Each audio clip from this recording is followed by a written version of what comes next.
Have you heard about our Mitosis challenge? No. What's that? It's a challenge in honor of National Biology Month. You have to be able to show the different stages of meiosis and mitosis with the candy available in the store. If you can do that, you win 10 pounds of candy. We can do that. We just learned it in biology. Perfect. Why don't you start by telling me the importance of mitosis and meiosis? Well, mitosis functions in the renewal and repair of cells and distribution of identical genetic material to two daughter cells, whereas meiosis is essential for reducing the chromosome number to produce unique gametes or sex cells needed for reproduction. Looks like you understand it very well. Let's get started then. You have 5 minutes to gather all your candy and complete your project, and then explain what you've done. Your time starts now.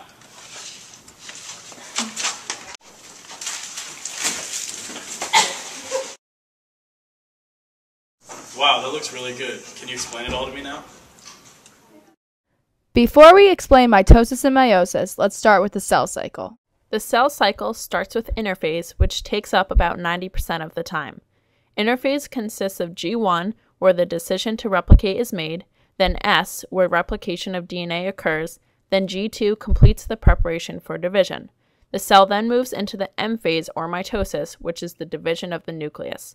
The cell cycle is completed with cytokinesis, the division of the cytoplasm. The first step of mitosis is interphase, where you can still see the membrane-bound nucleus and the non-condensed chromatin.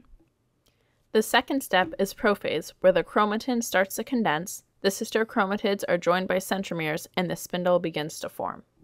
Next is prometaphase, where the nuclear envelope fragments, chromosomes become more condensed, and the kinetochore proteins at the end of the spindle microtubules attach at the centromere. The spindle continues to develop. In metaphase, the spindle is complete, and the chromosomes line up at the metaphase plate. Anaphase comes next, where cohesion proteins cleave the sister chromatids and separate to move towards opposite poles as single chromosomes pulled by microtubules. The last step in mitosis is telophase, where the daughter cells form and their nuclear membranes reappear, the chromosomes become less dense once again, and mitosis is complete.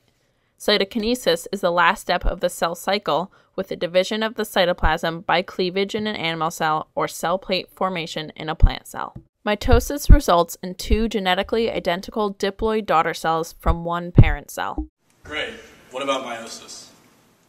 Well, meiosis is a little more tricky. It has two phases. In meiosis 1, homologous chromosomes are separated, and in meiosis 2, sister chromatids are separated. Prophase 1 is when chromosomes condense and are held together by synapsis where crossing over occurs. Crossing over is the exchange of segments of DNA from non-sister chromatids. Late in this phase, microtubules attach to kinetochores at the chromosome's centromeres. In metaphase 1, the chromosomes are arranged on the metaphase plate. In anaphase 1, the homologous chromosomes are pulled apart to opposite poles by the microtubule. Telophase 1 results in two daughter cells, each with haploid DNA and sister chromatids. Once again, in cytokinesis, the cytoplasm splits. From those two daughter cells, meiosis 2 begins.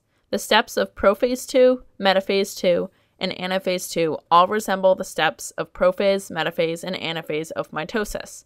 Telophase 2, however, results in 4 haploid daughter cells, each individually unique. Awesome. But now for a bonus question. Can you sum up all the differences between meiosis and mitosis?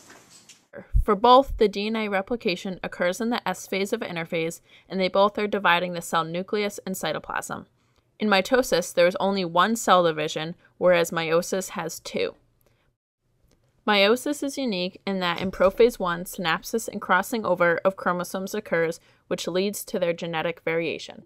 In mitosis, there are 2 resulting diploid daughter cells that are genetically identical. Diploid meaning that each cell contains a full set of chromosomes. Meiosis, however, results in 4 haploid daughter cells that are genetically unique. Haploid meaning each cell contained half of the genetic material. Mitosis is needed for cell growth and repair, while meiosis produces gametes with genetic variation needed for reproduction. You did it! Now feel free to pick out whatever you want. Yay!